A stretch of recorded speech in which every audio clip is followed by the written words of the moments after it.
Bonjour à tous, bienvenue dans C'est l'invité. Aujourd'hui, celles que nous recevons sont de véritables stars sur les réseaux sociaux, avec 2 millions d'abonnés sur TikTok, 110 000 sur Instagram, et elles sont de Soyo. Bonjour Anne Rajdi. Bonjour. Bonjour Aya, bonjour Sophia. Merci à toutes les trois d'avoir accepté notre invitation. Depuis 3 ans, vous cartonnez avec vos vidéos, tournées en famille avec votre mari Mohamed. Comment toute cette histoire a débuté ?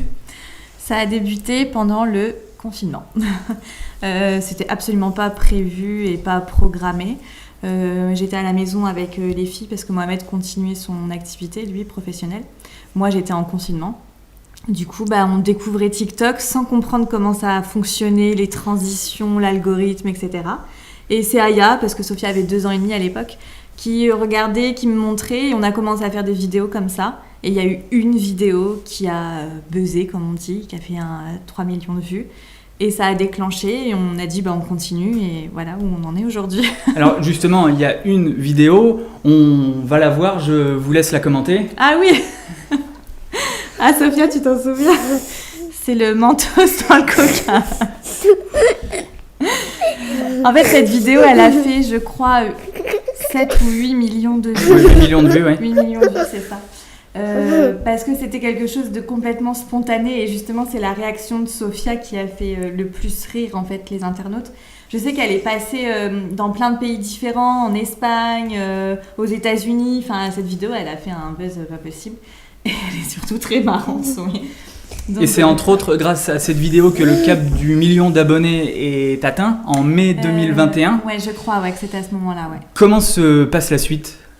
On passe le million, on se dit on continue, on va voir jusqu'où ça nous mène. Aujourd'hui, on a 2 millions, oui.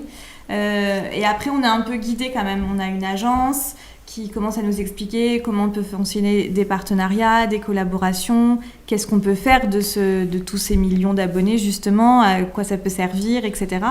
Et du coup, on continue là-dedans.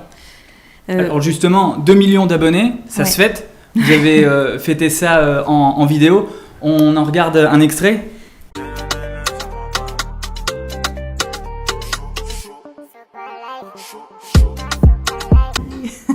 2 millions, ouais. Alors Aya, Sophia, qu'est-ce que ça vous fait d'être des célébrités ? Tu t'en rends compte au moins ? Oui. Ouais. Est-ce que ça arrive qu'on vous reconnaisse dans la rue, qu'on vous arrête, qu'on vous demande de prendre des photos ? Oui. Oui, ça arrive souvent ? Oui. Ici à Angoulême, ailleurs ?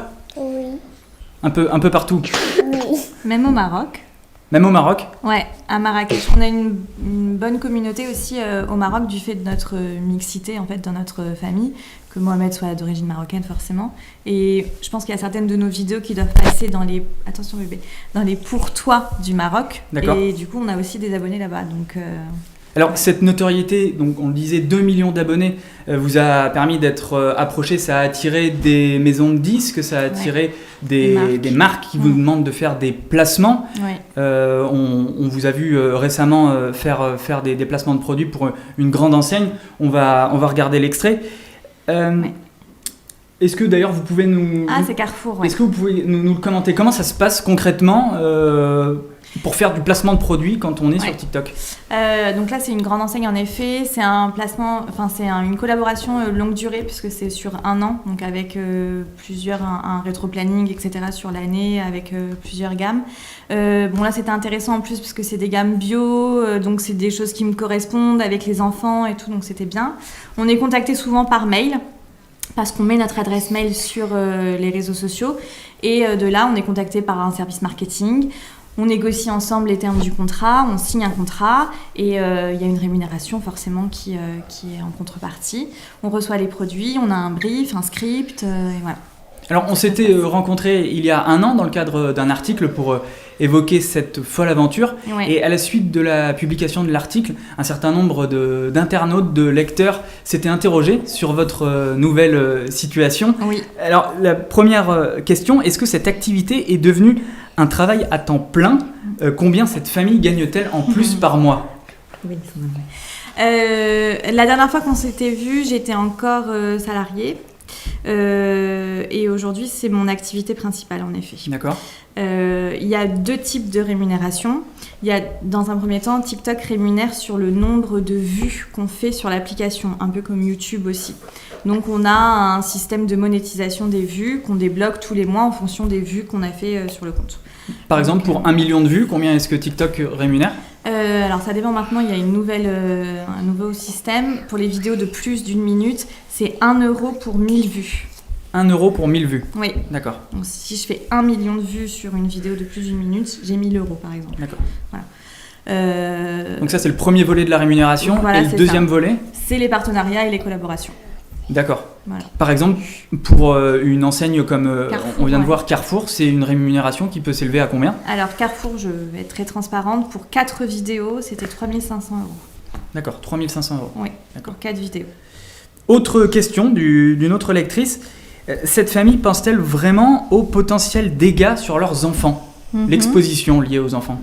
Alors, je pense aussi aux choses positives.